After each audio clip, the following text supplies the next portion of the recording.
नमस्कार, स्वागत है मैथ्स पॉइंट पर। निर्देशांक ज्यामिति में हम देखेंगे कि दो बिंदुओं के बीच की दूरी का सूत्र क्या होता है। दो बिंदुओं के बीच की दूरी ज्ञात करने का सूत्र क्या होता है।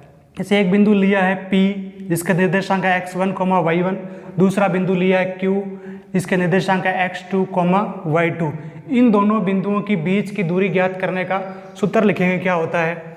जैसे ये P बिंदु है x1, y1, यानी ये जो है इसका मान यहाँ पर ये हो गया x1, क्योंकि x1 निर्देशांक है तो यहाँ पर x1 है, तो यहाँ से लेकर के यहाँ तक जो दूरी है टोटल x1 होगी।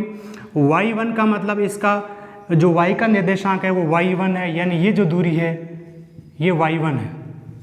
उसके बाद Q बिंदु का निर्देशांक x2, y2 लिखा हुआ है, इसका मतलब यहाँ पर x2 है, यानी यहाँ मूल बिंदु से लेकर ये दूरी जो है वो x2 है। ये पूरी x1 दूरी है और यहाँ तक x2 दूरी है।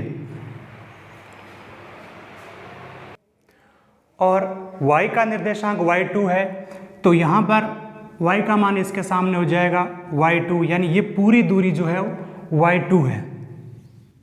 ये दूरी y2 है, यहाँ तक दूरी y1 है। इसी तरीके से ये पूरी दूरी x1 है और यहाँ तक जो दूरी है वो x2 है। उसके बाद ये बिंदु मान लेते हैं O है, तो ये POQ एक समकोण त्रिभुज हो गया जिसका O समकोण है। इसके सामने वाली भुजा कर्ण है, ये आधार है, ये लंब है। तो हमें P और Q के बीच की दूरी ज्ञात करनी है। इसका मतलब इस समकोण त्रिभुज की कर्ण भुजा ज्ञात करनी है। तो कर्ण भुजा ज्ञात करने के लिए क्या चाहिए हमें, आधार का स्क्वायर प्लस लंब स्क्वायर। कर्ण स्क्वायर बराबर आधार स्क्वायर प्लस लंब स्क्वायर होता है।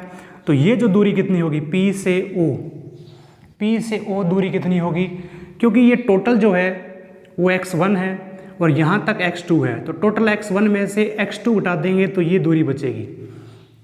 x1 में से x2 घटा देंगे तो ये दूरी बचेगी।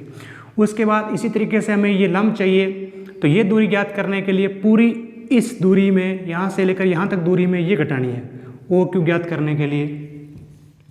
तो Q से लेकर यहाँ तक जो दूरी है टोटल ये y2 है, इसमें से यहाँ तक दूरी घटानी है, यानी y1 घटाना है, तो y2 में से y1 घटाएंगे।